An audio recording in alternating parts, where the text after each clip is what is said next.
Okay, we are live. Welcome to our weekly basic income discussion group. Tonight we are talking about debt and credit. I want to start with the question, what do you feel like the role of debt is in the economy? Is it necessary? And is it possible to have money without debt? Sometimes I hear people complaining about debt-based money and why this is a problem in our economy, in our society. And I want to hear everyone's thoughts on how these two concepts can maybe be separated from each other, or whether they can, or in what sense you could even define money without debt. Well, you define money as debt. Sure. So I kind of feel like I know what you're going to say about that. I think debt, as we conventionally distinguish it from money, i.e. something like an individual or an institution is supposed to pay back at some later time, has the function of helping people like make advantageous trades around liquidity concerns or around like time preferences or time needing different things at different times. So I think that can be really good. And I think that when there were efforts to curtail debt, it made things inefficient, and people also found ways around it. Like when there were laws against people lending with interest and things like that, people tended to find ways around it, and it tended to mean that people weren't able to do things they want to do. But I also think that based on our discussions in this group, I also now think of like debt as a way to just add money to the economy in general in ways that have more to do with how much spending the government wants to have happen, as opposed to keep prices stable, as opposed to like people dealing with differences in like when they need money, or that kind of thing. And so there it seems like debt is like a less stable, less optimal way of handling the issue of spending money, than maybe some alternatives like basic income. So probably if I were to imagine like my ideal economy, there would still be some borrowing around like, oh, I need some money now and I'll have more money later, but it would be a smaller amount of debt, some of which would be replaced by basic income, so that people weren't relying on debt for like huge amounts of their basic kind of spending money. Yeah. Okay. Long answer.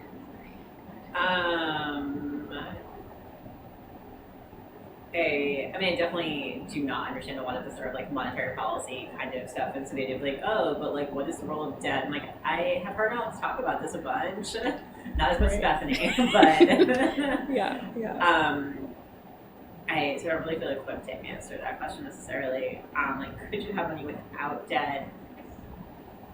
It feels intuitively like yes to me that when like money is just sort of like a stand-in for other things of value, instead of being like, oh, I will give you, this like, valuable thing that I then need to have like on me at all times to be able to give to someone in exchange for another thing of value. Like money can just stand in for that. And so that feels like it doesn't necessarily have to be connected to debt. It's like, okay, as long as this is redeemable for a thing that's valuable, it doesn't feel like it has to be tied to like, oh, but someone owns the specific redeemable thing that it's attached to. Like if our like core valuable thing was like fish or something, it's like, okay, so it's somehow tied to that, but like I don't need a specific person. I guess I own the fish that's attached to that dollar. It's just like, okay, this is valuable because it's pegged to this other thing. But I'm willing to believe that I don't understand money enough to like for that to actually be true. But that's my sort of intuition. Richard. Well, I'm not well economically versed, but things like collateral and, well, could like back up a monetary system would work for it, in my opinion, or maybe I was thinking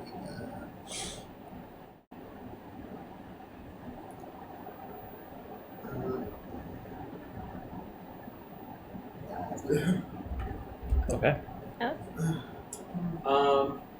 I'd like to learn more about what the hell that is. It is really a concept that I struggle with, and I about a year or two ago I read a giant thick book called Debt, 5,000 Years of History by David Graeber, Yeah. and I got a lot of interesting things out of there, but I still don't really understand what debt is fundamentally. Although it seems to me that there's more to it than meets the eye as far as the way that most people think of it in kind of day-to-day sort of modern economies, and it has this amazing rich history of like arising out of different other forms of economic activity. So it seems to be that there's something fundamental about debt, and we often gloss over that when we talk about, we sort of have this intuition that people should just pay debts because that's what people do. But there's sort of, when we start delving into the morality and sort of the history of what that meant, that there's a whole rich history about what it meant to share things in the economy and gift giving and stuff like that. So that's my kind of like non-answer, which is like, I freely admit that I don't sort of, it's one of these things that sort of seems logically obvious, when you've got a debt, you've got a mortgage or something, but it's connected to all these other things. Yeah. There's actually a 6-part radio series or something like that on the BBC.com with David Graeber with the 5,000 Years of Debt. Oh yeah. Oh, really? Okay. Cool. Check that out. You said it's on BBC. Cool. Steve. I'll pass. Okay. Great. Sounds great. So I'm we're so excited for debt. so we're going to talk about debt kind of from the ground up here. So hopefully people will have at least an intuitive, basic understanding of it coming away from today. Mitchell expects it. And Mitchell said he thinks debt can enable larger, longer-term buying power. And of course, that if you were able to spend a certain amount of money, but then you were able to borrow, then you can spend even more money. So that increases your buying power, which I think is true. I liked what everyone said, and I think especially what Elizabeth was talking about. You can we kind of imagine two different levels of what's going on in the economy. Like there's kind of money, and you're paying each other using money, and then you're kind of borrowing, and that lets you spend more money. So that kind of relates to what I was just saying there. I want to get into the first quote from the article, which Mitchell actually suggested, because I think it's a great point to start us off from, because then we can start to figure out what money is for, why we have it. So it's just so the article we read is Why Debt and Money Created Out of Thin Air Are Necessary, Not Evil, by Paul Solman from 2013 on PBS News Hour. So the first quote is, "What is an economy? People providing goods and services to others, period." So we can imagine, a farmer growing food, and what are some other things that people do? Like a shoemaker making shoes, hat maker making hats. People making stuff. Yeah. Yoga teacher teaching yoga. Yoga teacher teaching yoga, Tutor all these teaching kinds of your things. kids. That's like the services part. Yeah. So Alex was mentioning, you can have gifts where people just give each other stuff. That You can also do barter. Right. So if you're just giving each other stuff, then you're not really trading. You're just kind of handing each other things because you feel like it. But sometimes people don't just want to give you all the things you need out of the kindness of their heart, or all the things you want out of the kindness of their heart. So that's when trade comes in. So the farmer's growing food. Other people need food. The farmer needs shoes. And so he has some food to trade, and the shoemaker has shoes to trade, and the yoga teacher has yoga to trade, et cetera, et cetera. The thing is that, people don't always need things at exactly the same time. The shoemaker needs food every day, and the farmer might only need shoes, every 6 months. The amount of food that the farmer is willing to give up for a pair of shoes might not line up with the amount of food that the shoemaker needs, that kind of thing. People might be desperate at one point, and so they're willing to pay more for it. Yeah, and so like if the shoemaker is starving, he might we spend 3 days making a pair of shoes or however long it takes. It's fancy shoes, I guess, and for a very small amount of food, that kind of thing.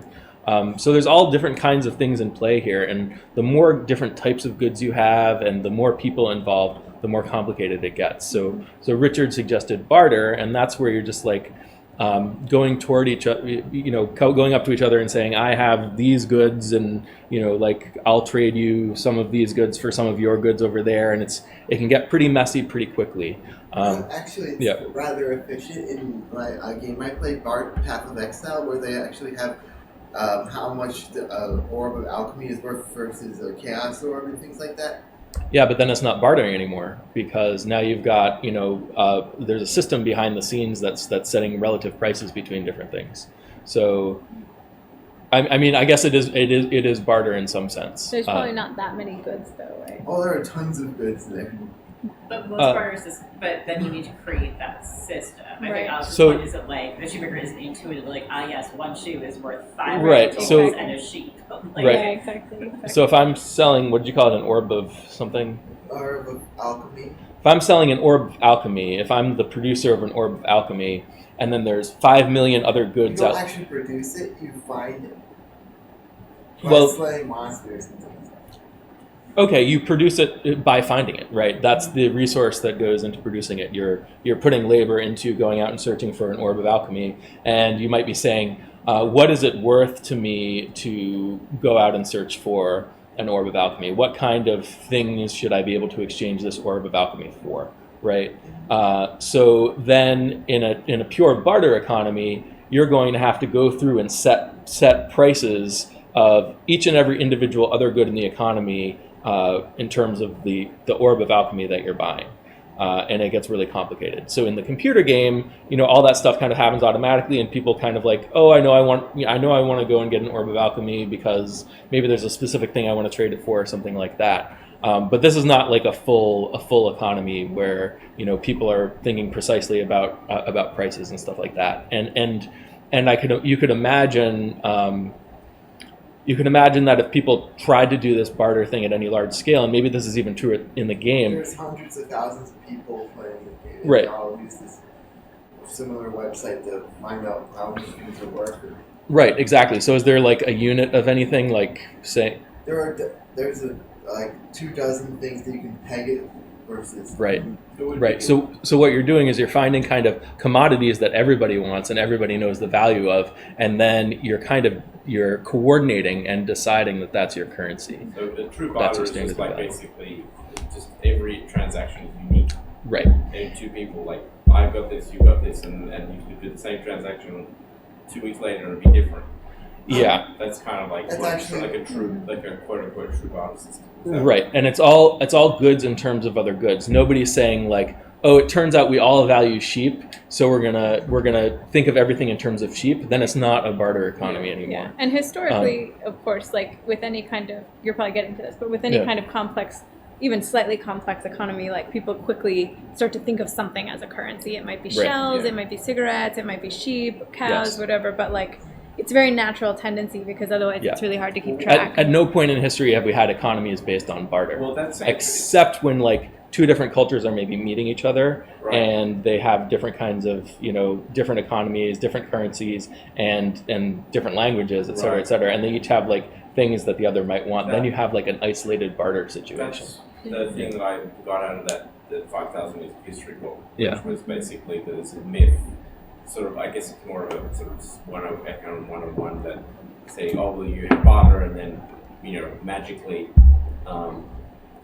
money came along sort of after that. But what Graeber argues is that basically there barter existed like in the ways that you talk about, which is like these sort of isolated cases. It was a special case. Right. It wasn't like a sort of everyone was bartering, and then all of a sudden the economy was like kind of like. In fact, I think he was arguing that there was a lot of it was actually based on concepts of debt, even then before there was even sort of coinage, which I think Yeah. is interesting.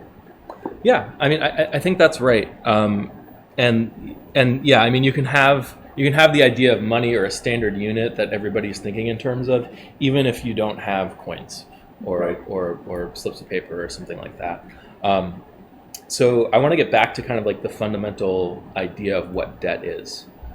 So debt is an obligation it's an obligation of payment. So if you're at the grocery store and you've got your groceries, on the conveyor belt, and they tell you what your total is, then now you have a debt. You're going to pay it immediately, but that's a debt. You owe, $42 for your milk and whatever, right? So that's a debt, and then you make the payment, and the payment is in money, and now you've settled the debt. So I would say that the simplest way to think about debt is it's any time you have an obligation to make a payment, that's a debt.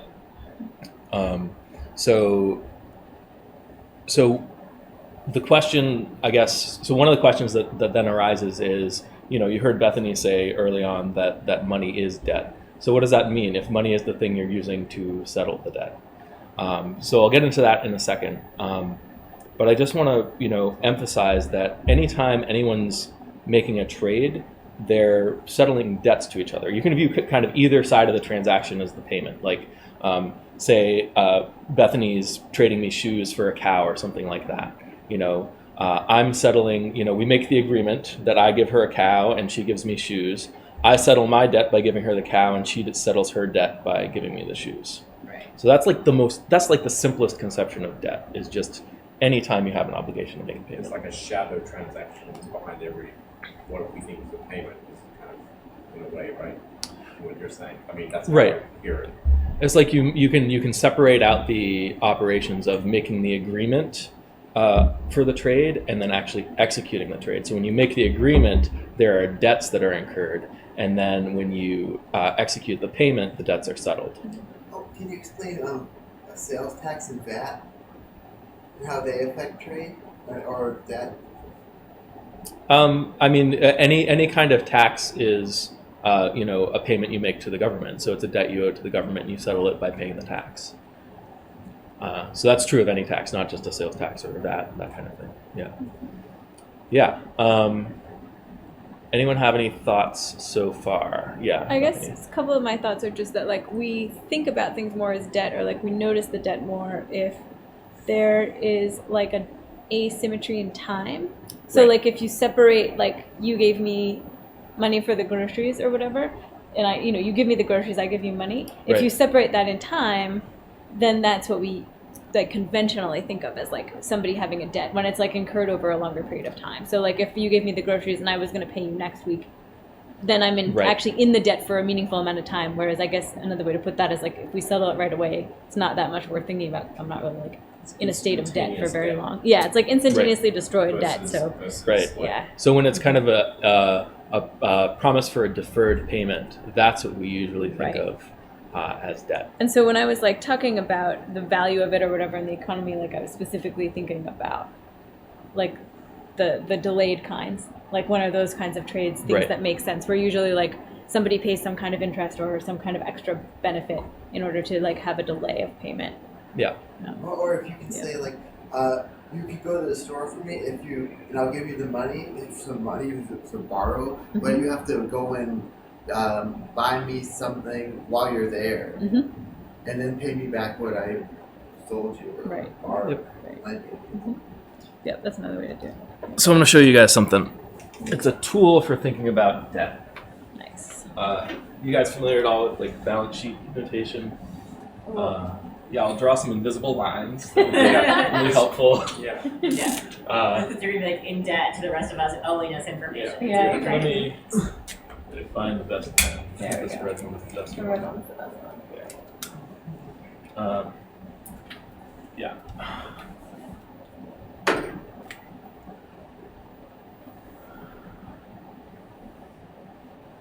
So we're going to say assets, liabilities. So let's imagine that I'm a farmer and I own a couple cows. Cow. So those are my assets. I own them. And then let's say that I get some shoes from Bethany, and in exchange for the shoes, I tell her that I'm going to give her a cow, next week when I can transport the cow using my cow transporter. So now Bethany gives me the shoes. I still have both cows, but now I have a debt to Bethany. So now I have cow to Bethany. I think this is a good deal. This is in this universe. I mean, like we made this trade, so we agree with each other that Right. shoes are worth a cow. That they're roughly the same thing. Yeah. So The leather shoes, you use the leather hide for the cow to make the shoes. Yeah. yeah, maybe.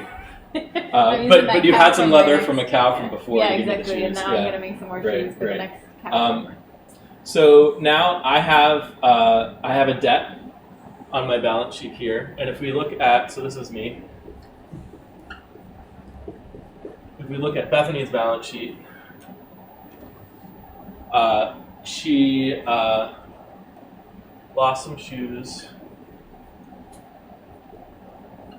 but she got cow from Alex. This is not the actual cow. It's just a promise of a cow from me, from Alex. So this is a debt, and it's still the same. This is the same thing here. We're talking about the same thing, but it's appearing on both of our balance sheets, and it's a liability for me because I owe it to Bethany, and it's an asset for Bethany because this is, this thing is going to be worth a cow. It's going to be a cow suit, so it's worth almost a cow, right? So you can see that my total, if you subtract the assets from the liabilities, you can have,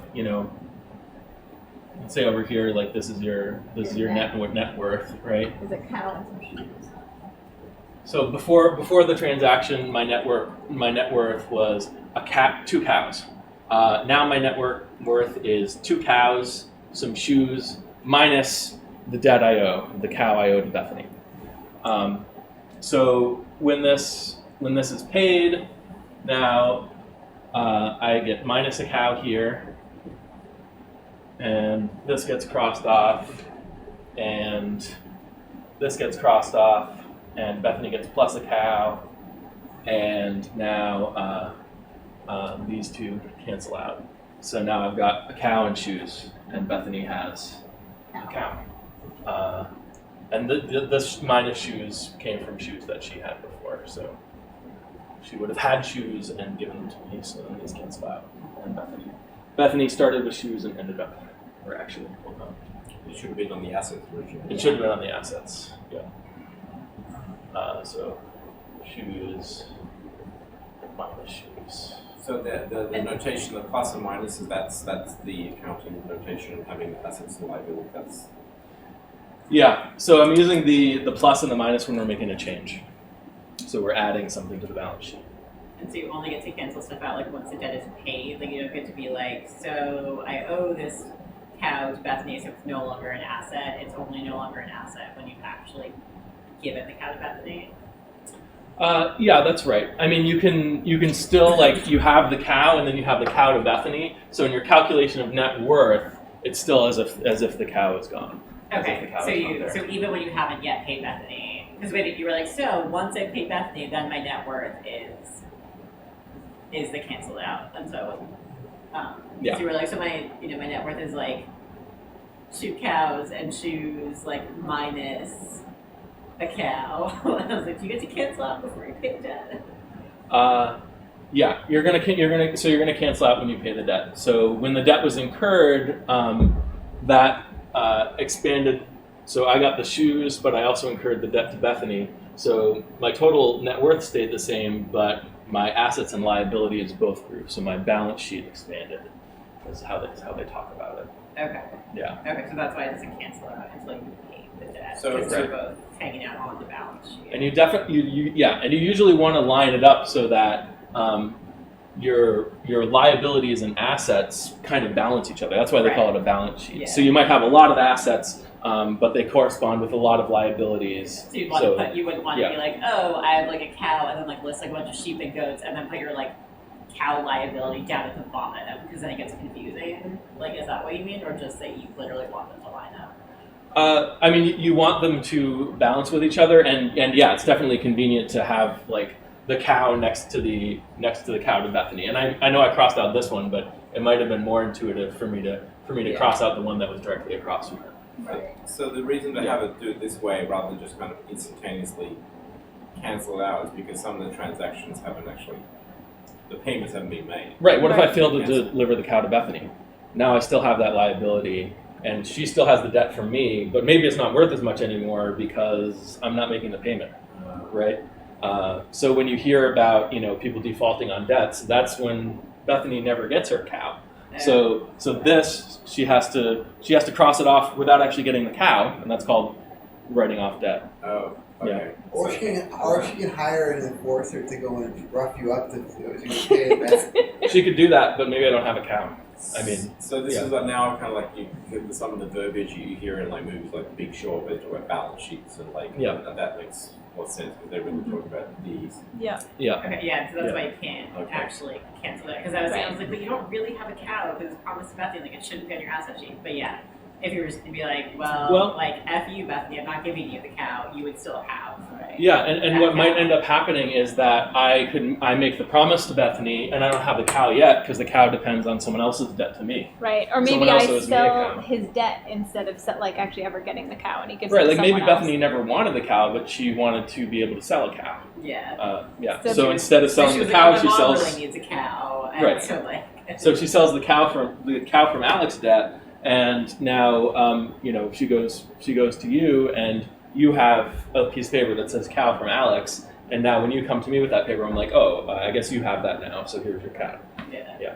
And they're kind of almost all linked. There's a link balance sheet, so Yeah, exactly. Right. And in the money and Everybody's banking, liability is someone else's asset. in the money and banking Yeah. class that Alex talks about a lot, he uses like these balance sheets a lot, Yeah. and it ends up being really important because some of the debt ends up functioning kind of like an asset before it even gets transferred over. It's kind of hard to explain, but Well, no, you just explained it when you're talking about like the cow from Alex and then trading that to Elizabeth. Yeah, so if Right, I were like, exactly, I want a yeah. cow, you'd be like, great, I can promise you a cow Yeah, from exactly. this dude Alex. Exactly, And I'm like, right. okay, I Yeah. trust you, Mhm. that you trust Alex, that Right. like he will in fact provide this cow. right, exactly.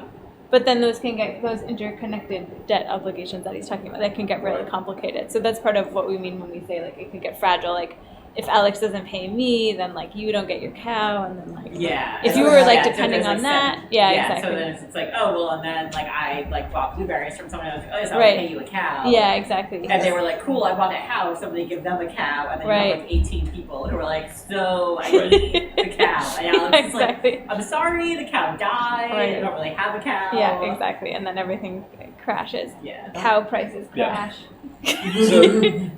So now it turns out I'm gonna erase this stuff, but I'm still the cow guy. I got cows. I got some amount of cows. People trust me that when I say I'm going to give them a cow, that they'll be able to come to me and get the cow. Yeah. So maybe I've got like cow, and now I've got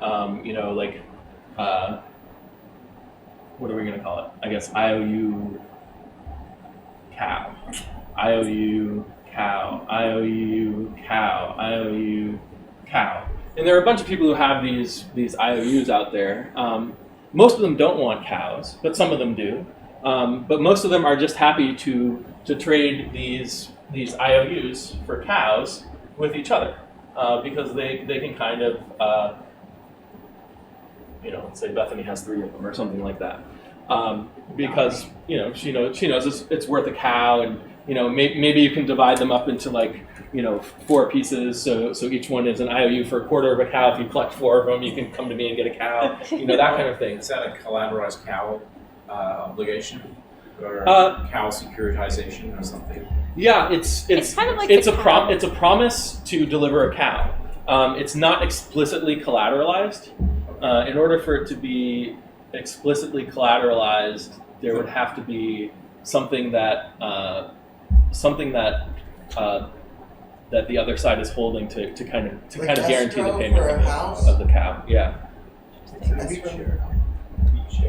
It's it's kind of like a cow standard. Yeah. Like instead of a gold standard, it's So- a cow standard. So what we've done here is we've created a currency, Right. and our currency is cows. Or- And you don't actually have to be like dragging cows around. But if you have these slips of paper that are good for a cow, now you can set your prices in cows, and everyone can say like, oh, this is worth 1/5 of a cow. This is worth 2.5 cows. That kind of thing. And What about counterfeit cows?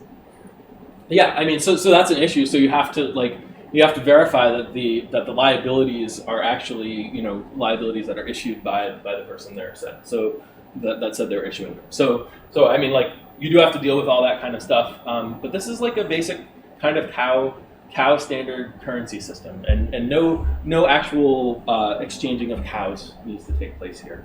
Yeah. Was it intentional that you made an extra IOU for a cow?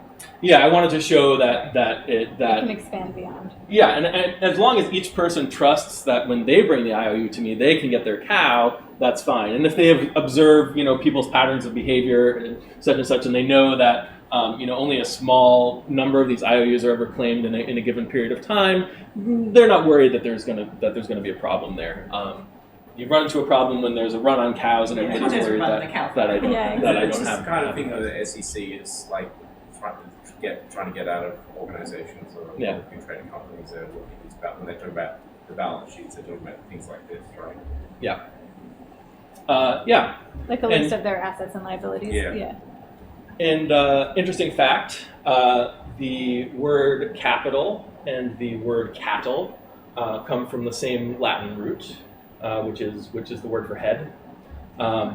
And the reason we use we use the word capital to describe money and wealth is because people use cows as money.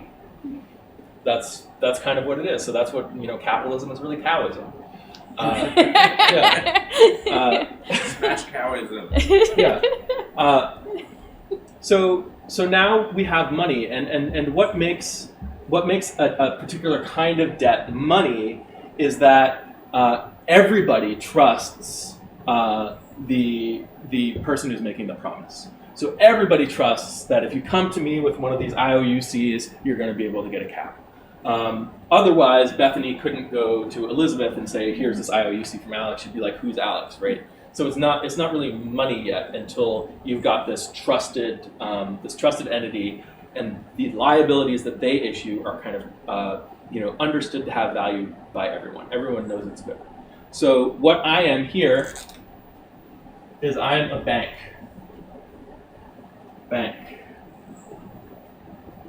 Because I'm issuing liabilities that everybody else trusts. So if Bethany tries to issue a liability, nobody knows who Bethany is, right?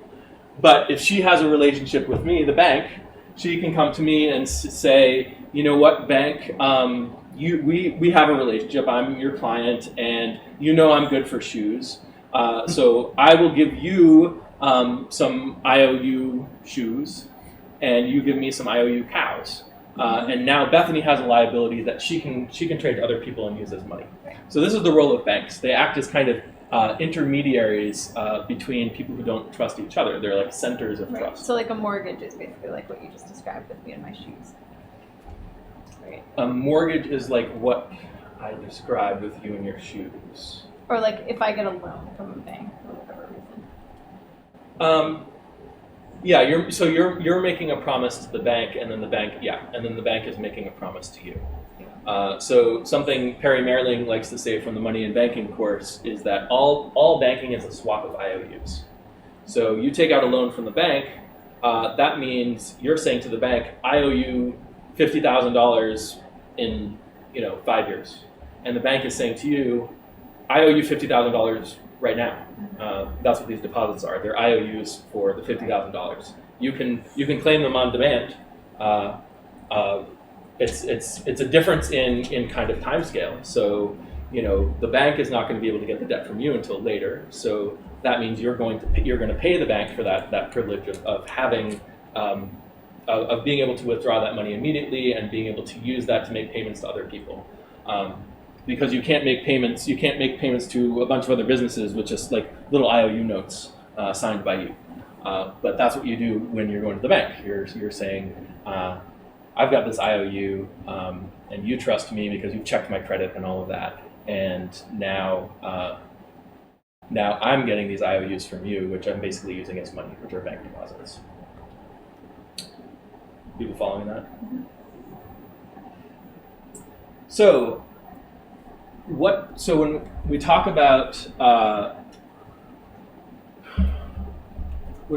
about any kind of debt, and that includes any kind of money, a question we can ask is who's making the promise that's backing it up? So if you can imagine we're on a gold standard, then the government is making a promise that if you come to them with your dollars, then they will give you gold. If we're not on a gold standard, it gets a little more tricky. What's the promise that's being made? I mean, I know your answer. What's my answer? Like a certain amount of value of stuff from the economy. Yeah, they're making a promise dollar. on behalf of the economy. They're saying, they're not saying that we will directly give you something in exchange for the dollars, but we're going to manage the economy. We're promising to manage the economy in such a way that we can guarantee that other people are going to want your dollars. So like another way to put that is like, rather than a cow in particular, what gives the dollar its value is like a general sense of what you can purchase with it. And if that were no longer true, like you couldn't purchase very much stuff with it wouldn't have any value anymore. So in that sense, it's just like these cow IOUs. Yep. And the way they make that promise is by modulating the amount of money that's flowing through the economy. Because you've already bootstrapped the currency, it was originally backed by gold, but you've bootstrapped it to the point where people are using it on a day-to-day basis, and a certain amount of it is flowing from consumers through the productive economy. And now you can start to make promises based on being able to control the size of that flow and match up the amount of spending with the actual amount of production in the economy. So it's still a debt by the government. It's a promise being made by the government, but it's not a direct promise as it is with the cows. It's more promising that other people are going to give you cows for this money because you're managing how the money's flowing in the economy. Like the calves, your cows produce some calves, and so we're going to give you some money for the calf, and in the future it's going to become a full cow, and so. Yeah, and I would say that it's even less about that, because you can imagine, Bethany has 2 cows and I have 2 pigs, and let's say a cow is worth $1 and a pig is worth $1. I buy a cow and then she buys a pig, and then I buy a cow and then she buys a pig. Now we're out of cows and out of pigs, right? So if money ever kind of circulates and bounces back and forth infinitely fast, we quickly run out of stuff for people to buy, assuming that I'm eating the pigs and she's eating the cows. Well, right. I was wondering where they went. I know, because you're vegetarians, you don't understand. Right. Yeah. Why are you buying these cows in the first place? Right. I don't. So we can imagine, Pets, a lot of the goods in the economy are produced and then they're consumed. So even if you had just $1 that was being spent in the economy, if everybody just spent it as soon as they got it, we would have to have an infinite amount of production to back it up. So some people talk about the amount of money in the economy kind of determining prices and stuff like that. I don't think that's the right way to think about it. We really need to be looking at the volume of spending. How much spending is happening in a period of time, how much stuff is being bought in a period of time, and how much stuff is being produced in a period of time. So yeah, that's kind of a side thing. Anyone? Back. So it sort of ultimately comes down in some ways to an issue of trust. Like which organization do you trust to back that up, and then ultimately, in terms of like carrying through on people's liability, or that ultimately has to come by being backed by the state in some form.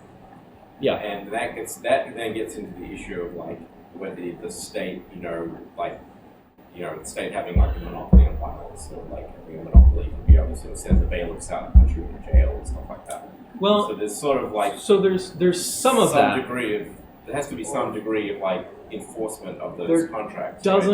There doesn't have to be. What about farms that are too big to fail? Right. Yeah. So there doesn't have to be this kind of threat of violence or enforcement in order for people to use the currency. The I mean, there is some of that for sure, but the thing that needs to happen is that they need to be able to make good on the promise, and they can make good on the promise by just using monetary policy to modulate the flow of money in the economy. If they fail to make good on that promise, even if they are really angry and trying to force people to do things, then they're not going to be able to manage the currency correctly. It's less about kind of the violence thing, and it's more about well, we can talk about how they modulate the flow of money, and the big thing with monetary policy is that you're adjusting interest rates, so that is the cost of borrowing. So if you're not able to borrow as much, you're not able to spend as much. And the way they control interest rates is they literally offer to borrow money from people at a certain interest rate. Yeah, I mean, I guess I'm thinking more in terms of like extremes, you've got debt as prison, you can't pay your debts, they used to, they don't do that as much anymore.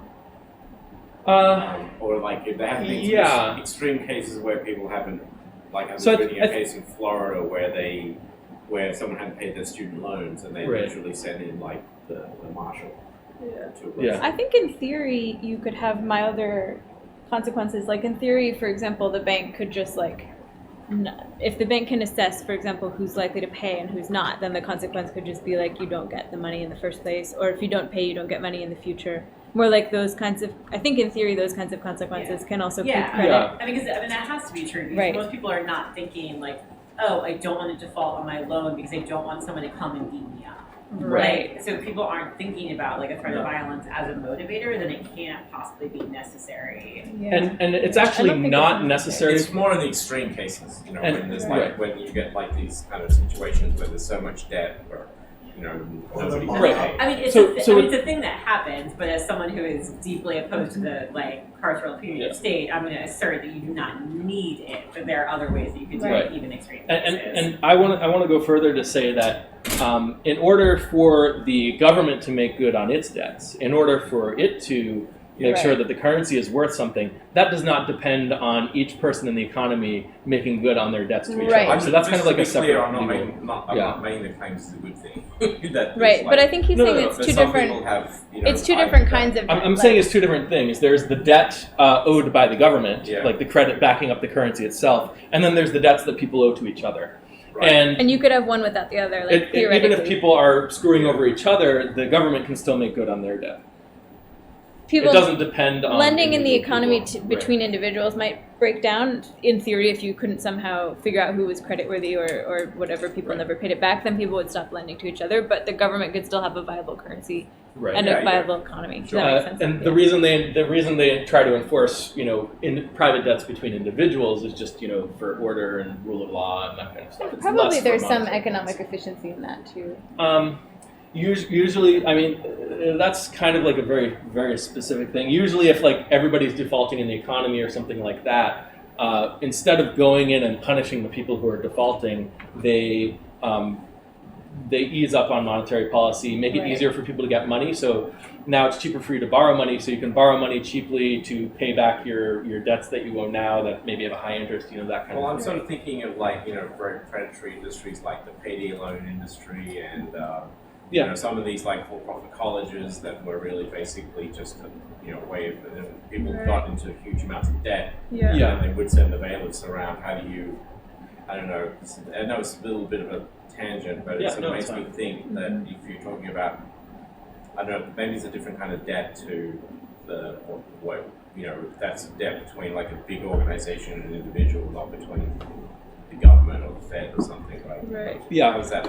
I'm just trying to think. Well, it's because you're bringing in the bailiff because that's how we think that we should solve problems. It's not a debt-specific issue. It's that somebody, people in power decided, oh, this is a thing that we should do something about. I don't feel like it's inherent to debt. It's in the same way that we send bailiffs after lots of people that we're oh, it's a bad thing that you did. We should beat you up or put you in prison. Right, and it's also two different things. So when, if the government is feeling like they don't want payday lenders anymore, that is not really a monetary policy issue. That's more it's just kind of a separate part of the law and a separate part of the government. They don't want people to be taken advantage of by payday lenders. And I that guess- that can be a tricky thing too. Yeah, and I guess like absent sort of negative policies, like just in the abstract, another function of a government can be contract enforcement, which Right. wouldn't even have to be like a loan kind of contract, Right. but it could be. And I think I don't study this, but the game theorists that I know say that like contract enforcement opens up a lot of mutually beneficial possibilities. Now, obviously, it's a little bit different when you have like these big power asymmetries and stuff, but yeah. It's always not- the case right. where you've got big power Right, asymmetries. and it's not just contract enforcement, it's also maybe protecting people from getting into bad contracts. Right. So Yeah. regulating Yeah, the that's payday- right. payday Regulation lending, that kind of thing. of contracts and all that kind of stuff. Yeah, so that's so it's really hard to tease out something like payday lending, whether it's a good thing or whether it's a bad thing. Clearly people are not going to be borrowing at such high rates if they could borrow at lower rates, if they had that option. And they're not going to be borrowing at all most of the time unless they really need to. So if you shut down payday lenders, or if you limit kind of the rates that they can charge, now you have maybe you're actually making things worse for the people who would have benefited from borrowing at those rates. Like they need to they need to fix their car to get to work, and if they Sure. can't fix their car, then there's no way they're going to be able to pay off the debts or Yeah. whatever. So when I look at these kinds of things, I ask myself, because clearly it's a bad situation, and people are often getting stuck having to like roll over their payday loans, and they get into even more debt and that kind of thing. So when I look at It's this, a spiral. yeah, it could be a spiral, and there are a lot of people who use it and they don't fall into that, but then there are a lot of people who do. So the question is, how do we prevent this situation from happening? And I don't know. I mean, my answer is basic income, right? That's That's the your answer. Alex. So we're Well, let's just plug it into Didn't an expect him to answer say that's that. like, oh, people, Right, see, that can't kind of afford thing. basic Yeah. things in their life. Like, perhaps we Right. could just give them the funds, because it's sort of Right. an extension, like because people's intuition when you shut down payday lenders is like, oh, because the bank should be providing them with like reasonable loans or with, like, I mean, I think that's people's intuition is Right. that that's the alternative. Right, Like, as opposed to them but not but getting it any should money. Be the Right. alternative. but Right. right. And so Yeah. sort of the natural extension of that is like, okay, so people should be able to just borrow this money. Like perhaps they should just have this money at an even better interest rate. Like there's Exactly. payday lenders, there's regular banks, some of these zero interest rate of Right. having the dollars Yeah. handed to you. Yeah. There's also Exactly. peer-to-peer Yeah. lenders like Lending Club, where the company charges 1%, and then they send the lawyers after the person if they don't pay it. Interesting. Yeah. Yeah, I mean, I think what we've all been talking about too is like if you just in isolation, all you changed was to like ban the payday lending, or say like interest rates can only be this much, then a very likely scenario is that those people don't get any access to money when they really need it. So is it like, because it's not profitable for the banks to loan it at a lower rate, or they're not willing to, or whatever. So I guess that's the value of seeing like that you need to maybe change more than one thing. Yeah, You know what I mean? I Yeah. can maybe just sidetrack it. That's fine. No, not to. I guess I just find it useful because it's so easy to like say, oh, like this is bad, we should just like outlaw this. But then there's like some good thinking that Alex does I'm really sort of naturally about agnostic like as to what like are the what the exact solution is, but just Right. I guess I was sort of made when we started talking about trust, it made me think about sort of like how Mhm. how we invest trust in people, and one of the reasons that we sort of trust it, and some people argue, like I think Graeber basically argues that sort of ultimately the reason we trust the government to have the debt is because ultimately they have the monopoly on violence. And Oh, I would say that Maybe that is violence is a bad word, but a monopoly Right. on enforcement. enforcement. right. And I know that Graeber says that, but I would say that he's wrong about that. I would say Why that the reason they're able to do that is because they have this currency, and they actually are able to use monetary policy to keep prices So stable. maybe a good example here is like I guess I'm saying that that's Venezuela. at the extreme. Right. I think what you're saying seems right to me. Yeah. In majority cases, but at the extreme, like the fact that But I guess a good example might be like Venezuela. Were you Right. here for the Venezuela Yeah, discussion? yeah. Yeah, so like in Venezuela, like the government I think still has the main monopoly on enforcement, but that doesn't keep the value of the dollar or their The currency bolivar stable, right? They can't just enforce that to happen. Right. No, sure. Yeah. I'm saying that, you know, when it comes to like, you know, having like enforcing like, yeah, like, you know, like, we don't have debtors prison, but there was a time. Right. But I think that's why Right. Alex is making So the that's distinction. a different kind. So there's the debt owed by the government, Yeah. which is what's back, or the credit of the Mhm. government is backing the currency. Okay. And then there's the debt owed between private individuals. So Right. that's where you see like debtors prison, that kind of thing more. Yeah. That was never okay. So there's never happened. Like the government would never throw you in prison for not paying debts. Oh no, they might. Yeah, the government would throw you in prison for not paying your debts, Okay, but it yeah. wouldn't be throwing you in prison for. Henry David Thoreau, he wrote an essay about it, and he didn't want to pay for the taxes to pay for the Mexican-American War, Yeah. and so they put him in prison. But his aunt paid back the loan like the next a week later or something. Yeah. Yeah. So the government could throw you in prison for not paying your debts, and that could be debts to other people, or it could be the taxes that you owe. But that's different from what's ensuring that the currency has value. This is not. No, This is actually debt owed by the government Yeah, to the sure, people. sure. Right? So one of the things that might be Yeah. confusing is that like Alex is also using the word debt to refer to like the value of the currency, like whether there's inflation or not. So he Right. would think of the government like defaulting on its debt to the people, like as in inflation. Like inflation is like the government has an obligation for the dollar to be worth something, and then like if there's inflation, that's a default on that debt. So that's very It's different like a partial from. default across the. So that's what he's saying doesn't really so much have to do with like their power of enforcement, because Right. even if you have that, you can't necessarily keep the value stable. You have to Right. do something else with respect to its purchasing power. Right. That's Sure. And Does that make Yeah, sense? I Graeber Yeah. might be making the connection that if you can't enforce tax collection, then you can't keep the currency stable or that kind of thing. And there are some people who talk about that a little bit. I guess my only point was here, because Yeah. I'm not sure I don't agree. I don't 100% agree with what Graeber says either. But to me, like the fact that ultimately some of these things have to be backed up by, like in terms of like if you trust an institution to do something, at some level you're sort of like people are thinking through like the worst case scenario. Right. They know that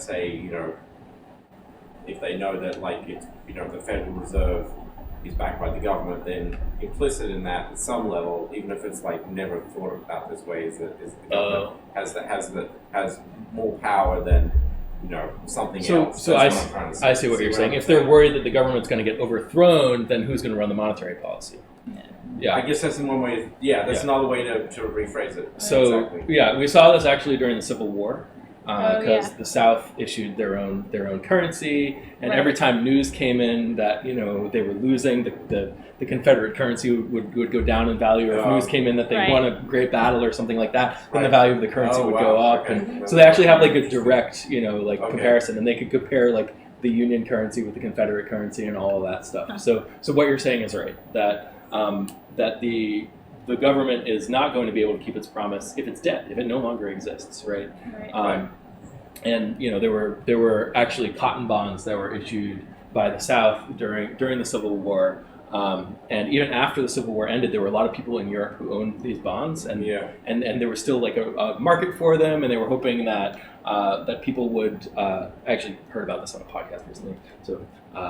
But yeah, there were people in Europe who were trading these bonds, and they were expecting that maybe someday we can get the United States government to honor these commitments.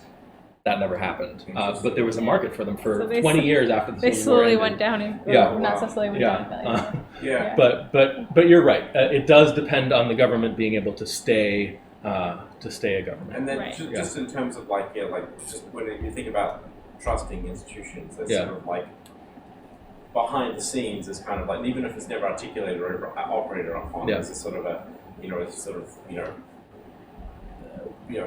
the government's the backstop of a lot of these things in terms of like also setting up Right. the market, enforcing contracts and all Yeah. that stuff. That's Yeah. Sure. And in that sense. it's also important to remember that the institutions themselves are subject to the constraints of competition. So if the United States dollar stops being properly managed and stops being stable enough, then eventually people are going to find something else, something more stable to use as their currency. And the United States dollar is pretty solid. That's probably not going to happen. But we see this in other countries. When Zimbabwe had hyperinflation. Everyone just started using the dollar as their currency, and that's kind of happening in Venezuela now. Like people are pricing things in dollars, and because they've got a more stable alternative, they've got a much better alternative to actually use as currency. Right, and so at some level it is kind of like trust and which is like perception about what other actors in the economy are going to do. So that's the kind of what I'm trying to get at.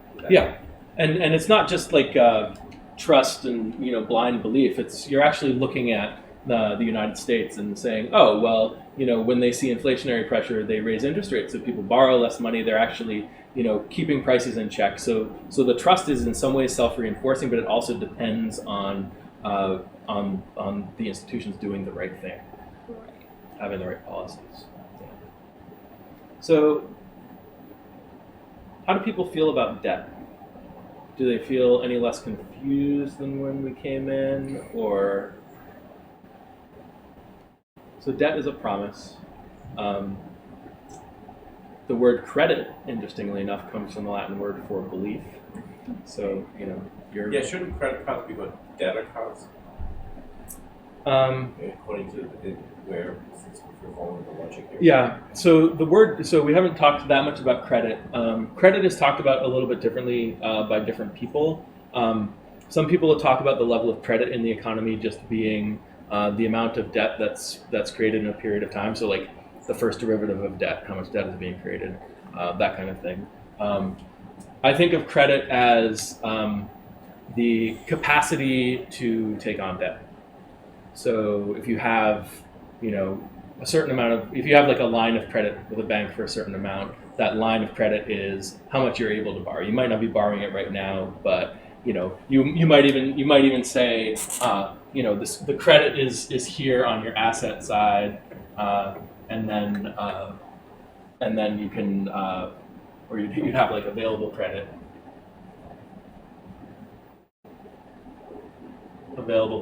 And then say you take on a debt,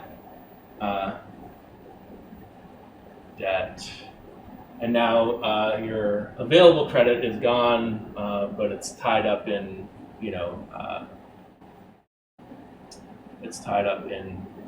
outstanding credit or something like that. What does that standing credit mean? It means you've used it up. It's got a debt corresponding to it. So I like to say that credit is an asset that's nobody's liability, because it just comes from people trusting you. So if you look at like kind of all the balance sheets in the economy, and you kind of add this, people don't actually put this on their balance sheet, or unless it's like an explicit line of credit or something like that. If you just add the credit, how much people trust you to be able to borrow as an asset to everyone's balance sheet, then quickly, as soon as people start trusting each other less, that kind of thing, it can completely change the net worth of everyone in the economy. If you're actually including this in people's assets. Like when Germany handed Austro-Hungarian Empire after the assassination of Archduke Ferdinand a blank check, they were going to back up whatever Austria wanted to spend on their war effort. Is something like that? That's a lot of credit for Austria. Yeah, so they're basically saying, we trust you and we'll give you as much money as you want, or we'll let you borrow as much money as you want. So they had a lot of credit. And credit can be, we talk about trust, but credit can also be, maybe I don't really trust Bethany, but I like her and I want her to win World War I. So I give her all this money in the hope that she's going to pay it back, or like we set an agreement, but maybe I'm not all that confident that it's going to be paid back, but I just want her to win the war or something like that. And it's go ahead. So I say, okay, so a credit card is really called a credit card because it's establishing a line of credit, even though when you start using it, you incur debt. Yeah. Yeah, exactly. It's establishing a line of, I guess they call it revolving credit. Yeah. Why is it revolving? Because you resets. Because you borrow and then you pay it back and then you borrow again. Yeah. Revolving credit. Or the 99-year leases on U.S. air bases from World War II, the British air bases. What's the question? Like that would be the collateral or whatever for U.S. aid and during World War II, we're going to let you. Well, the British Yes, said, yes. Right. said to the United States, we'll give you, 99-year leases on bases. and Right. if you like supply us with stuff for Mhm. the war effort. So that was before. Was that before they went in? Right. So they paid us for the supplies by making a promise. So that promise is a debt, and it's a debt they're still paying by continuing to give us the lease on those military bases. They'll be paying for a few more years, I suppose. So Yeah. 45, 40, yeah. And the way they default on that is by kicking us out. And they're like, oh, Or their territories captured by some other force. sure. Right. We are not amused, please go. Right. I Yeah. was just going to bring up also like your example of the bail bondsman is really concrete example of like different people having different amounts of ability to borrow, right? Like some Right. people can only borrow maybe at those places, or they probably would choose something else. So they have a low kind of level You of mean credit. like a payday loan type Yeah, thing? somebody. I'm assuming Yeah. like most They have people very who low go credit line of have a credit. low kind of credit they're walking around with, according to Right. Alex's framework, for various Yeah. reasons, and other people have different amounts, right? Yeah. They could walk into a regular bank or And this is one of the biggest issue with bail is that, some people can pay it no problem, and other Right. people, right, have to exactly. borrow at really Yeah. high rates. And so stuff like it that. becomes Yeah. essentially debtor's prison. Yeah. I mean, less so for bail, but like fines and fees, where it's like, oh, but also bail, like pretrial bail. It's like, oh, Yeah. like you haven't actually been found guilty of any crime yet, but because you can't afford to pay the bail, Mm. like you are in But prison there until does you. seem to be a role of the state there, right? Because the state is the one that's running the prisons. Yeah. There's a role of the Right. state, and they could be doing it differently. Yeah. Yeah. So there's kind of debt at all different levels of the system. Right. But I think Yeah. the thing to keep in mind is that it's a promise, and you're not going to be able to borrow unless people trust you, and that trust is the credit. So if you have good credit, that means you can borrow more. If you have bad credit or less credit, that means you can't borrow as much. That's true for governments too. Right. Yep. I mean, in a society where like no one institution is got like huge balance sheets and everyone else has tiny little almost nothing, Yeah. that you don't like. If in other words, if like if you have kind of like a mixed economy with different actors, different sizes, like more rather than a kind of concentrated economy like we kind of have now, Yeah. then a lot of those problems of sort of debtors, prison and stuff don't arise as much because you wouldn't have as many people who had like very poor credit histories. Like would be more, what I mean? Like there'd be more individuals who have more money as on average. Yep. And you can get to an economy like that by Basic income. There you go. Right. yeah. So with basic income, you've got more spending power in the economy that's funded by that's backed by the credit of the government. The dollars that you get are liabilities of the Federal Reserve, right? So normally with monetary policy, if they want people to be spending more, they lower interest rates. That means they can borrow from each other in the private financial sector more. So that boosts the spending, but it also increases the amount of private debt in the economy. If instead the government spends more money into the economy, they can boost spending by roughly the same amount. If it's a basic income, then it's evenly distributed to everyone, and they can boost spending that way without actually increasing the amount of private debt in the economy. So when you have, like people worry, like, oh, is the government going to be going into too much debt? What happens when the deficit is too high? Stuff like that. But really, what they're doing is they're replacing some of the potential buildup of private debt in the economy, which can become very brittle, as we saw in 2008, and they're replacing it with something more stable. People's spending is funded by something more stable. And so when you have a basic income, that allows the Fed to keep interest rates higher and keeps the amount of borrowing in the private financial sector kind of in check. Yeah. So it is so monetary policy.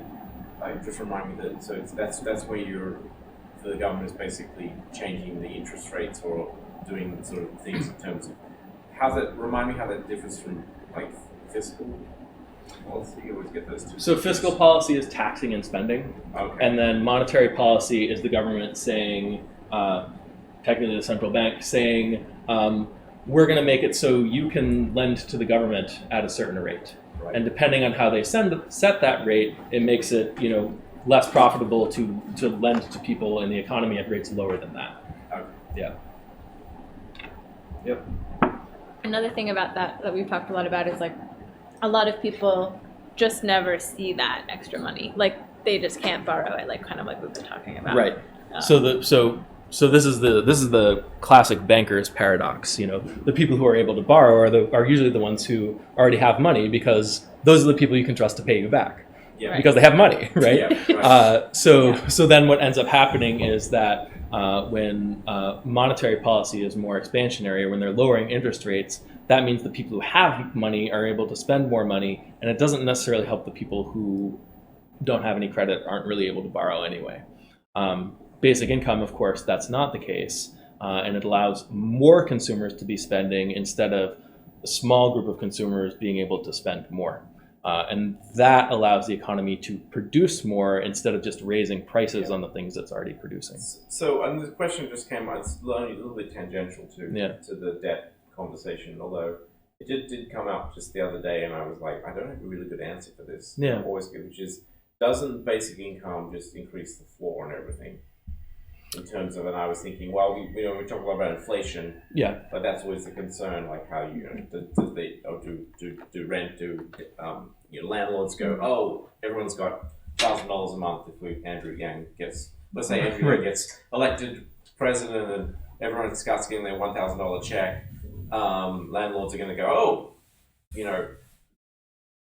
got all this, so I'm just going to jack everyone's rent up by $1,000. Is there a way that this, to tie it back to what you're talking about, is there a way to kind of like, sort of in this framework to kind of address that? Yeah, landlords actually has kind of an extra effect, because where people are willing to live and how much they're willing to pay to live in a certain spot depends a lot on whether their incomes are tied to a specific location.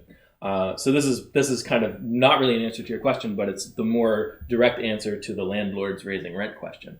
Basic income is a source of income that's not tied to any particular location. So that means it opens up more possibilities of where people might want to live. Right. So you're kind of flooding the market with more housing, because there's more housing in terms of more places where people would be willing to live, would be okay living.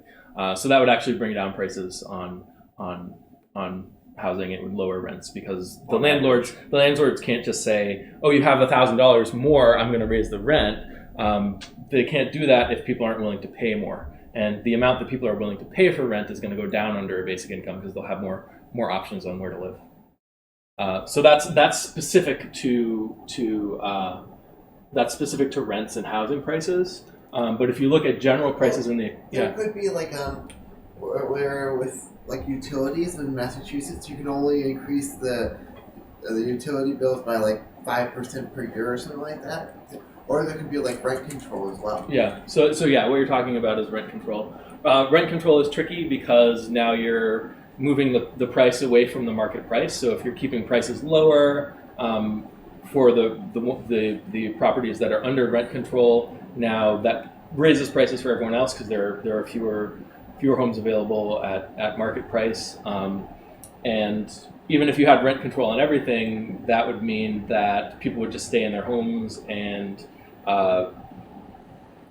if anyone wanted to move to that city, they wouldn't be able to find anything. Or there might also not be as much incentive to produce new housing. There's no incentive to build housing if you're keeping prices. One of the things that scenario misses is like the option for somebody else to come in and like build new houses. So like if there's no ability to build a new house, then you're kind of in a situation with no room to grow in your housing economy or whatever, right? Like then all the landlords can just say, great, like we're gonna double it, I guess. But if you have the possibility of either moving to a different town and like building a house there, or like being in a vacant place there, or just building more apartments in the area, then somebody else is gonna come along and say like, oh, that guy's trying to charge you $2,000, like I'm building all these units for $1,200, like come live over here. Yeah, so then it's the difference. Also, there's a market where people would trade houses or apartments in like Russia. Oh, interesting. Yeah, I think where was I reading about that? I think in Stockholm they have all of the rents are very tightly controlled, but they have a rule that so there's this huge, like years, decades long waiting list to get an apartment in Stockholm because the rents are so cheap, everybody wants them. Nobody can get housing there. So then what people have there's kind of a loophole where if you are trading an apartment with someone else, you can skip ahead, and then people there's like a black market of buying the rights to live in a house and like that kind of thing. It's really so price controls are pretty much always going to be inefficient in a market. What you really want is you want a way to bring the actual market prices down. And that's what something like a basic income can help with by giving people. Because then more there's no places to incentive live. for people to try to get around it. Yeah. You're not disincentivizing building more things, that kind of stuff. Yeah, that's right. But I think you're probably going to answer further. But basically, Alex's answer to this question can be modeled onto this landlord question in the sense that you can only afford to add more spending without inflation if there's some room to grow, right? So in that case, it would be room to grow more housing. But if it applies across the whole economy too, if you cannot produce any more food and you just start throwing more money after the food, the prices are just going to go up. So the whole idea is of Alex's point is that there's room to grow. So you throw more money at it, but then more food is produced, and so you actually get more benefit for people. Right. So let's go away from the housing question, but talk about groceries. The grocery stores aren't going to raise prices just because they're going to more people too much because they're going to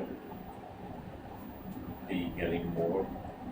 That's where I kind of get lost. So if we're talking about general goods, if we're thinking about all the goods in the economy, and then this line is the productive capacity of the economy, then you've got a certain price level. Oh, this is what we did a couple weeks ago, or even way back. Yeah. So let's say this is the price level here, and the thing is that you want your currency to be consistent. You want its purchasing power to be consistent over time. So that means in terms of kind of the macroeconomy, prices can't adjust downward. Because if all the prices adjusted downward at the same time, then you get deflation. And deflation is bad. And you need the currency to be stable so that people can, reason about prices and have consistency. So in order to keep prices up, or in order to keep prices stable, the Fed is not going to let producers lower their prices and therefore meet more higher demand down here. And the way they do that is they make it unprofitable for producers to lower their prices. So if this is a 45-degree angle, and this is your price here, then we're imagining, I guess, that the resources that they use in production are free. So you want so this square here is going to be the price of the goods times the quantity, and that shape is going to maximize the area if you're hitting the demand curve here. If you raise your price, you're following me somewhere? Does that make sense?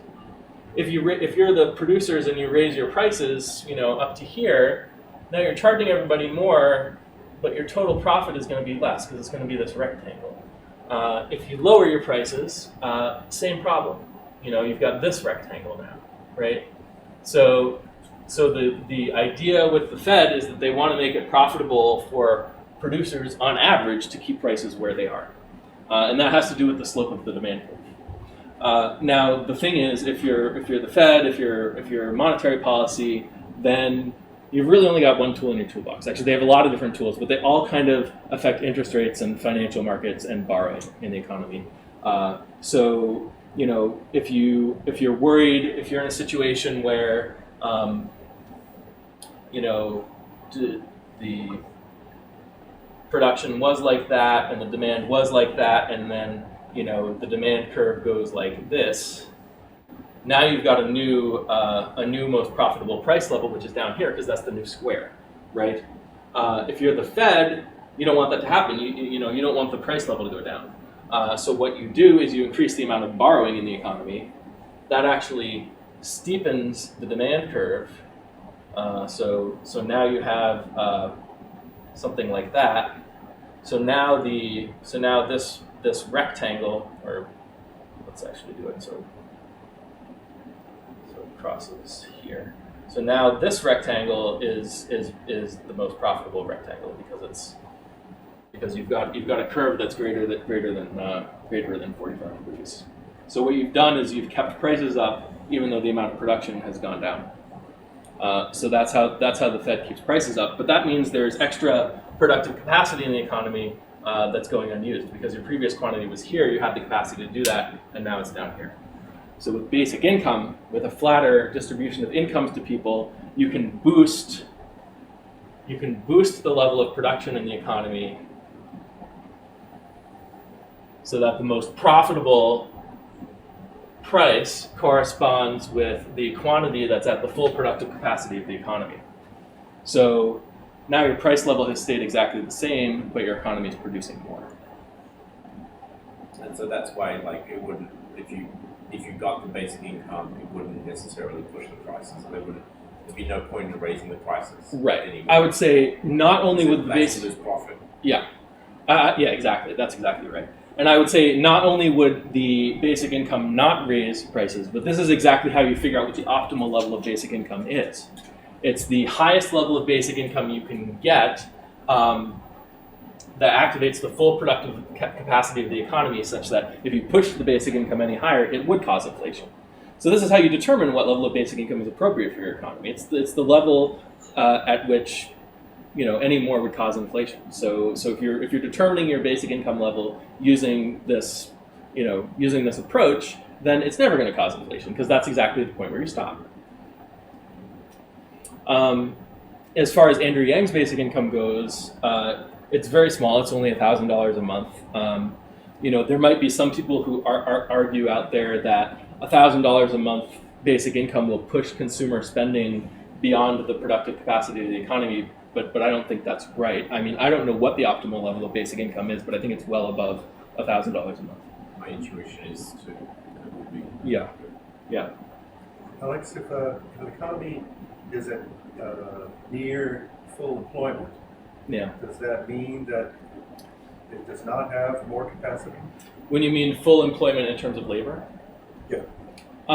No, not necessarily, because a lot of what we do in our economy in terms of the labor market is we create jobs for people to do as a way of getting income to them. So there's a lot of labor in the economy that's being used very inefficiently that we might not even need at all, or that could be put to way more productive use. So it's possible to have everybody working if you're making up jobs for them to do and forcing them to work without necessarily getting the most out of it. A really concrete example of this would be like tariffs or fighting automation. Right, so you could have more people working, but that doesn't mean that you couldn't maybe produce even more by automating or something like that. Yeah. But I mean, it's also, one of the things the Fed pays attention to, and I think this is a mistake, is they have a dual mandate, which is to keep prices stable and also to achieve full employment in the economy. And I think the second part of that is a mistake. And then sort of that full employment also masks the fact that a lot of the jobs that have been created, like in the last 10 years, are basically the kinds of jobs that used to be created, which were stable, long-term. Right. They're short-term, temporary, low-paid. I mean, it's employment, but it's... They're running under the assumption that the labor market is the way people are supposed to get their incomes. So creating jobs means more of that. But once you're trying to make the labor market do this, that means you're less trying to make the labor market allocate labor efficient. And I would say that it's even possible in terms of labor, it's possible for the economy to be at full productive capacity, even if the labor isn't fully utilized. Because it's possible that labor is not even the resource that's constraining our productive capacity. Like, there are a lot of different resources that go into production, and labor is only one of them. So you could imagine a scenario in which only half the people are working and the economy is pumping ahead at full steam. Yeah. And I think that's probably pretty close to reality. And then you can get into the question of what counts as labor and what doesn't. And then you have trade-offs where, like if you're making someone work in a job, Are we sure that in expectation the value that they're creating is more than the value that they would be creating if they were free to spend their time how they chose, that kind of thing. So you can get into these, you can kind of explore these different kind of nuances, but you don't really need to understand that in order to understand that if you bring the basic income, if you keep bringing it up to the level where you start seeing indicators of inflation, then you're kind of getting the most out of the economy given whatever the other constraints are going on. Yeah. So basic income is not going to cause inflation. It can't cause inflation because the Fed keeps prices stable. So you've got your flat income distribution, which encourages more production. And then if there is any inflationary pressure, then instead of getting monetary expansion, you'll get monetary tightening, which flattens out the demand curve even further in case of any inflation, any inflationary pressure. And the advantage of that is that it also reduces the size of the private financial sector, reduces the amount of kind of unstable, brittle private debt obligations that are kind of accumulating in the economy, and it'll prevent things like credit cycles and the business cycle and stuff like that. So it might be a way and the payday loan problem will not go away, but it might be ameliorated somewhat. Yeah, I mean, it's probably going to do a combination of things, which is that People would need to go and take payday loans out, right? Right. So for one thing, people might not need to take payday loans out. For another thing, they have better credit now because the banks know they're good for it. The banks know everybody's getting a basic income, so they might be able to get a regular loan at a regular bank. Maybe the interest rate will be slightly higher if they have less money, but it would be very hard for a business model like payday lending to succeed in an economy with a reasonably high basic income. I think it's a general question about the UBI. Yeah. In the case of payday lenders, do poor people use them because they're just bad at math? Or do poor people use them because they understand the math fine, but they're desperate for the money now? I mean, I think it's mostly the second thing. Yeah, that would be my guess. Obviously, there's people in both categories and some overlap, but I think it's mostly the second thing. If it was the first thing, then actually UBI would make things worse. Because People would have more money they they'd could throw borrow off their more. payday loans. Yeah, I mean, so I guess you could distill this question into like the question of gambling. So give everyone a basic income. What if they just take it to the casino and gamble it away? That's kind of like the more general or a more explicit way of asking this question. And yeah, I mean, I think that could be a problem for some people. But I always come back to the idea that basic income. There are problems that basic income does not solve. It solves a very important problem of getting money into the hands of consumers, and that's important for the economy to function properly. And then if you're in that world where everyone has a basic income and certain people are doing things that cause harm either to themselves or others, then we might want to help them and figure out ways to help them. But that's not a problem with the basic income. That's a problem with whatever those people are struggling with. Yeah. Okay. You guys want to look at the article now? Yeah. Forgot there even More was an article. More debt. More debt. More debt. In the remaining 26 minutes. Yeah. Yeah. We never get to all the tabs. Yeah. We did one time. Oh yeah, we did one time. The trick is to have a really boring conversation. Yeah. Oh no, what happened? I'm getting water. It started reloading and lost my place. Good thing I have a backup. This happened whether we just switch to the next tab. There's really a critical. Yeah, it's this right here. So he says, look, I've been a journalist for 43 years. It was after the first 6 that I set out to do a story about municipal bonds. That's when a city is borrowing and issuing IOUs to people. That's how Stockton went bankrupt 6 Right. years ago. Right. So it was after the first 6 that I set out to do a story about municipal bonds. I was a pretty sophisticated guy, relatively speaking, and had even been on the board of directors of a weekly newspaper for which I served several years as the editor-in-chief. But as I slogged my way through the bond story, I gradually realized how little I knew about the world of economics and its most basic workings. So he's kind of telling his story about how he relates to all of us in our struggle to understand the complexity of debt and bonds. So a bond is just a legal debt obligation. So it's an IOU that's legally enforceable, essentially. And like the cow thing, the IOU for the cow, you can usually trade them with other people. So whoever comes to you with the bond, they're the ones who get paid out. So that's pretty much what a bond is. Usually buy it at a discount. So like when Bethany got the IOU for a cow, she may be paid 90% of what a cow is worth because it wasn't a cow yet. So that's kind of how bonds work. So when you hear about yields on bonds, you're thinking, what am I paying for it now, and then what am I going to get for it in the future? And then the difference between that is the yield on the bond, and it's like an interest rate. Is that so? When a city does that, like I guess what about municipal bonds, like build a high school. Yeah. So they're buying that from the public. From the what? Public. The public. So they're so the town is buying it from. They're going to debt and saying the public will fund the bond through like. Yeah, what they're doing is they're selling slips of paper that say I owe you a certain amount of money in a certain period of time. Meaning I owe everybody in the town. Everybody who buys these slips of paper, yeah. Okay. Yeah, and then those slips of paper are tradable among people. But I'm like not, Liberty bonds in World War I. Yeah, but like if I I hear about like in my town there's the bond the town of Arlington's going to do a bond to help build the high school.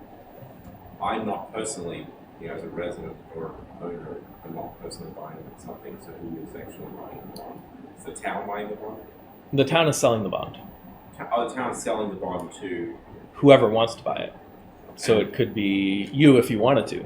Oh, so it's going to be, but it's typically, what's a typical, who are the typical investors? People will hold these bonds in their portfolios. And that they kind of pay thing. interest or something like that. Yeah, they pay the yield. So it's like if you get the government bond or the Treasury security, then that's basically risk free. And then if you want a municipal bond, then that's probably going to give you a little bit of a better return, a better yield, because it's riskier. Because we do see cities default and stuff like that.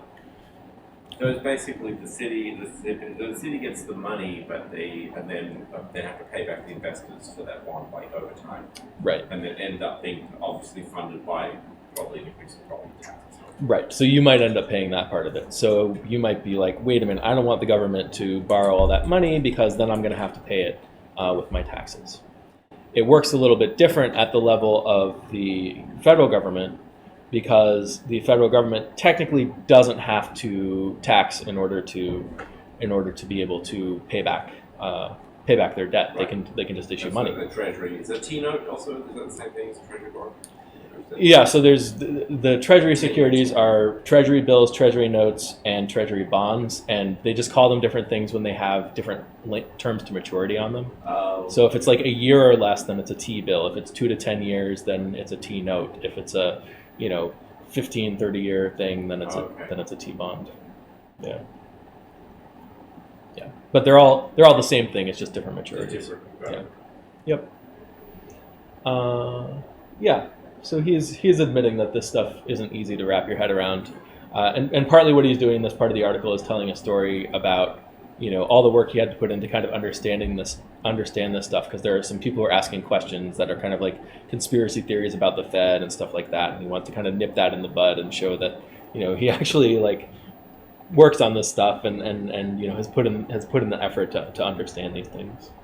I like his I watch the News Hour. He does a pretty good job. Yeah. Yeah. So here's another one. Oh man, it keeps losing my highlights. Yeah, I think it was this. That one. Yeah, I just want to make sure. Maybe you should just do a PDF. Yeah, there it is. File print and then do a PDF and highlight the PDF with all the different things. Yeah. I mean, there's a few possibilities. So here we go. What's a device to make trading a whole lot easier than it otherwise would be? Money. So when people in a society aren't providing as much in the way of goods and services as they might be, if lots of them are sitting idle because they're unemployed, say, then the creation of more money holds out the hope of boosting production. It's almost foreshadowing something there, isn't it?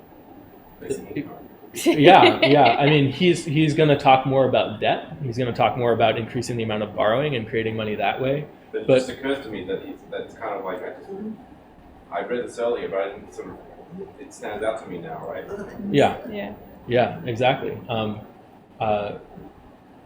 Especially because he says because they're unemployed, and I think he's hoping that when people are able to borrow more, when there's more borrowing in the economy, that will actually increase employment. Like a lot of people have that as the goal. Like we need to get everyone employed, so they have money to spend, that kind of thing. And we increase the amount of borrowing. And some people might be borrowing directly and spending that way, but also businesses are borrowing and then hiring people and all that kind of stuff.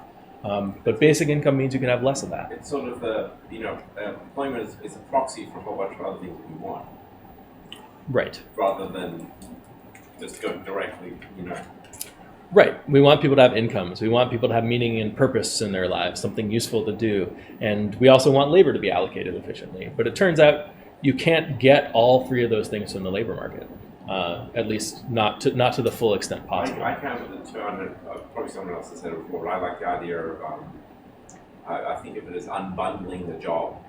Like the way where you have a like cable subscription and you get like all these stupid channels that you don't want. You can't unbundle the damn thing. Yeah. Because it's like You want it a la carte. Yeah, you want it a la carte. So it's like so many things are like they're tied up in a job. Which is like, as you say, it's like income, it's benefits.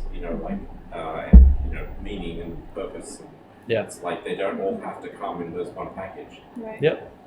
Yeah, you can unbundle it into a basic income and interesting ways to, provide people interesting things to do with their time, and then what's left of the job is just something that's only there because there was some work that the economy wanted done, or some work that the government wanted done, and you're paying as little for it as possible, only enough to incentivize that the work gets done, and then it's more efficient. Yeah. Any thoughts? We'll move on to the next one. Ooh, it didn't. It was the Paul Solman in the next paragraph. Yeah. I like that letter. That was hilarious. Right. Yeah. I don't mean to sound defensive, Janice, but even if I am ill-informed after all these decades of time and effort, we might as well go fishing and leave the economy to, well, whom exactly? Paul Grignon. So this guy created a video, exposing that money is debt and, how horrible it is. And the video is called Money as Debt. You can watch it. There's a link there from the article.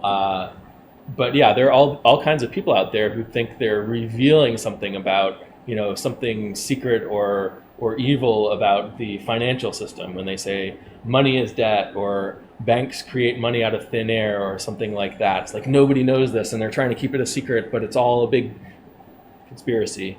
But yeah, I mean, there's people who freak out about this, and that partly comes from the way we think about debt. As does this kind of dovetail with like the sort of whole Ron Paul and the sort of Fed, the get rid of the Fed sort of movement? Yeah.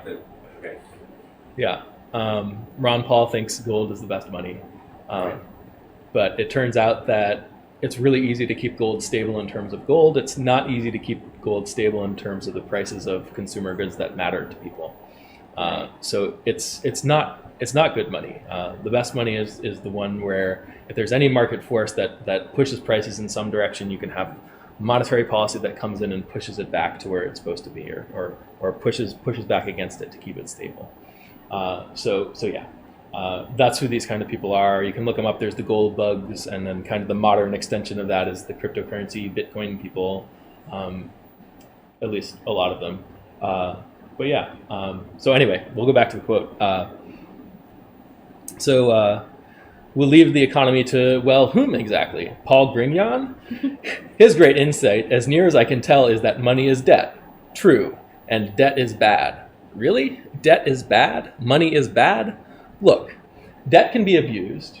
Who would doubt it? The ability to create money can be abused. Again, who would argue otherwise? But for goodness sake, everything of value can be abused, from land to love to food to friendship. So I think this is I mean, he's just reminding us that debt is this tool that we use that is incredibly useful, and it underlies, like we were talking about earlier, that debt is any obligation. It's any promise to make a payment, and money itself cannot exist without the concept of debt. Now, not all money is borrowed privately between private agents in the private financial sector, but the money that isn't is still debt that is being backed by the credit of the government. I mean, it's debt everywhere. It's debt all the way down, right? So like turtles. Yeah, right. Just like turtles. That's the analogy I should use. Debt is like turtles, then everyone will just understand it. What's that about? It's turtles all the way All the way down. down. It's like Oh, a it's- quote. People used to say that the world rested on the back of a giant tortoise, and then what's the tortoise standing on? And then when it was like another tortoise, or yeah, but then you always have to ask, like, what's the next thing standing on? So then the joke is that it's turtles all the way down. Just turtles Just on keep turtles. forever. On turtles. Yeah, turtles on turtles forever. Yeah. So yeah, I like this guy's writing style. I actually don't agree 100% with everything he says in this article would like his because of writing me, style. but yeah, Cute. Lost it, but there it is. It's that one, yeah. there it is. If you've been reading from question 1, I'm actually not going in order here, but if you've been reading from question 1, here now we get to the agency of the government that actually creates our money and thereby tries to control inflation, the Federal Reserve. It creates US dollars not by printing them, but by generating them electronically as deposits in our banks. Deposits known as Federal Reserve. I think they just call them reserves.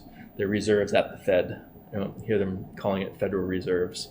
Do they deposit in all banks or just in the Federal Reserve Bank? So there are 12 Federal Reserve banks. So when we talk about the Fed, it's the Federal Reserve System. Yeah, but yeah, the member banks or the commercial banks have deposits at the Fed, and they use those deposits as their reserves, and they can freely withdraw those deposits as cash, which are also they can use as reserves for people who actually want to withdraw the cash, but.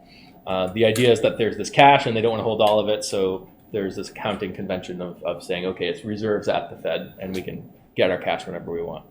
Does this come out of the fact that they used to be held as gold in different places, and then they converted it to like electronic at some point? Yeah, so it comes out of, so there's kind of an intermediate step. So a lot of times, 19th century, early 20th century, you'd have the big banks in New York, and they would have, their reserves in gold or whatever. And then there might be banks that are in other cities, and then some of their reserves would be gold, and then some of their reserves would be deposits at the New York banks, at the big New York banks. And then, so it's kind of like this hub and spoke system. If you can imagine like an airplane map or something like that. And then within each individual state, you'd have maybe banks out in the country where most of their reserves would actually be deposits at the bank that had reserves at the New York banks. So it's kind of like a hierarchy of reserves. Right. Yeah. And we still have this. So banks in the United States have reserves at the Fed, but there are banks outside the United States that deal in dollars, but they're not allowed to have accounts at the Fed. So they have, their reserves are actually deposits in American banks that have reserves which are deposits at the Fed. So you still have this kind of hierarchical system. And these dollars in the foreign banks are called euro dollars because they were dollars that were being traded in Europe, but now there's a lot of them in Japan and Australia and other places. And you have the prefix euro has come to mean a currency that is being used outside of the the monetary zone in which it is the official currency. So we even have euros. That's kind of yeah. Euro is just, it's just euro. It's just It's not a real euro; it's a euro, right? Yeah. So you have so yeah. This is similar to that, and you know it's yeah, and this is it's a thing that's true about debt, that you can always come up with these kinds of structures as long as you trust what's backing them. So if Bethany has an IOU from me, and you know maybe that allows her to issue more IOUs to other people and that kind of thing. So it can come back to this very fundamental thing of trust, and trust can build on other trust.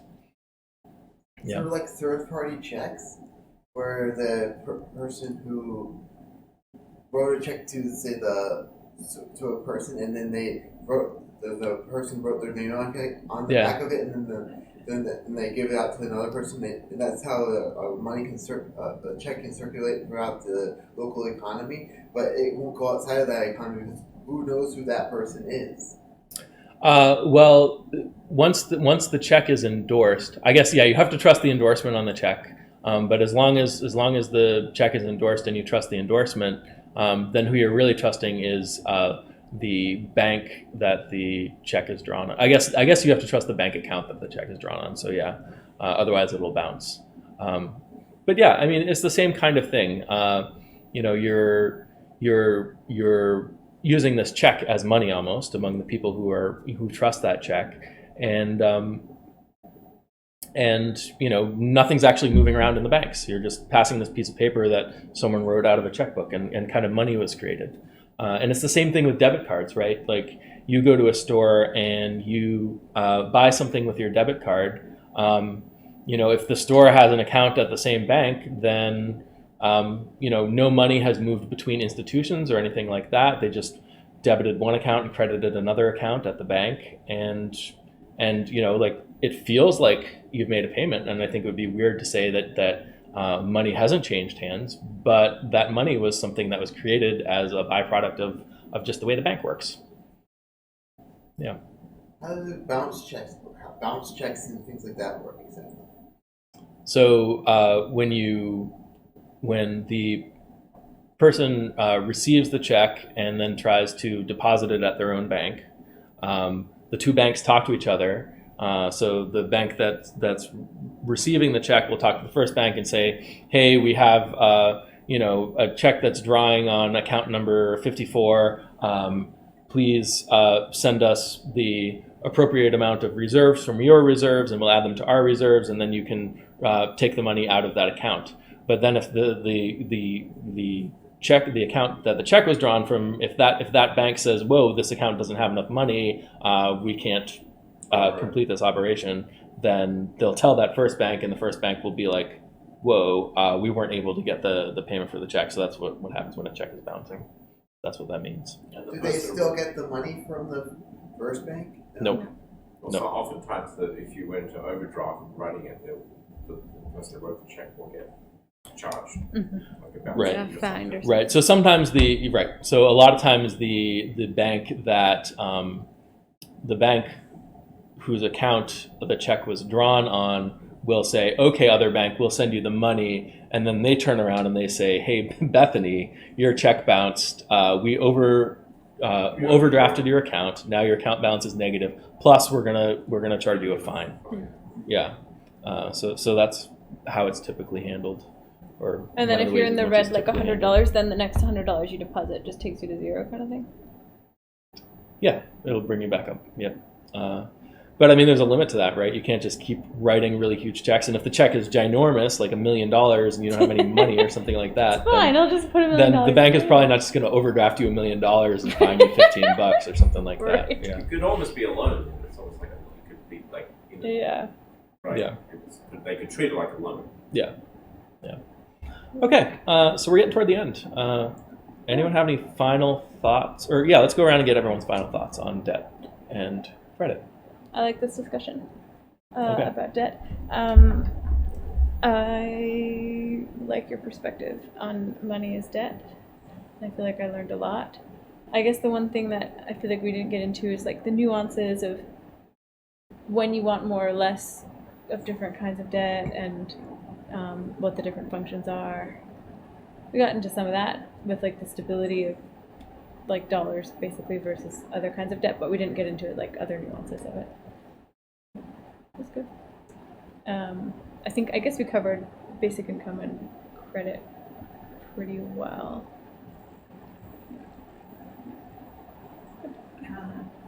I like learned a bunch of things. I don't think I have any closing thoughts.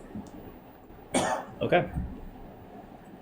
Well, just before this, I asked one of the things I was thinking about, so I guess I don't really have any. Okay.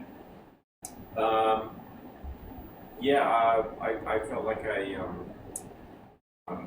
it's been really helpful to sort of build my intuition about how the monetary system and basic income work a bit more, because I know we've done that like a month or two ago. If we keep doing it, and if it keeps coming to different contexts, I think it'll be really helpful to really, for me at least, and hopefully for others, to kind of get their head around that, because I think that's still, like, I think at least, I guess, I find that this question often comes up when I talk about basic income to people. It's like, Question of inflation. yeah. Yeah, that's a good question. So I was wondering what the foundation of a fiat currency was, really, if it's not gold anymore. And so we're getting around to the answer that it's, the foundation is an economy that works over some margins, and that's why you sign up with a particular currency, because it's just converted in an economy. Yeah. Yeah. And it's based on the promise that it will continue to work, as made good on by monetary policy. Yeah. I think for the question of basic income causing inflation, I think the simplest, most direct answer to that is that if your basic income is causing inflation, then your basic income is too high. So maybe you can ask the question of not, does basic income cause inflation, or can we afford a basic income? Can the economy sustain a basic income? You can ask, what level of basic income is optimal for the economy? So then, if you're talking to a person and they say, $1,000 a month is going to cause inflation, then you can say, well, what level of basic income wouldn't cause inflation? And then you can kind of get them thinking about that. And, maybe their answer is 0, but then you can say, why 0? In order for the economy to function, consumers need a mechanism to get spending money into their hands. Should the labor market be that mechanism? Is that efficient? That kind of thing. Because it's less about the amount of money and more about how are consumers getting their money and what level of consumer spending is occurring in the economy. So final thought about, Mitchell says... Thanks for the discussion. He says, thanks for the discussion. Thanks, Mitchell. So final thought about debt and money is that debt can start to look more like money when multiple people start accepting a third party's liabilities as payment, kind of like what I was showing on the balance sheet. Yep. And those third parties are what we would typically call a bank. And the Fed is the central bank of the United States. And their liabilities are straight up dollars. So that's it. Next week is actually going to be our 50th one. What? We're not going to have a reading. Instead, it's going to be a thought experiment about what a world without a basic income would look like.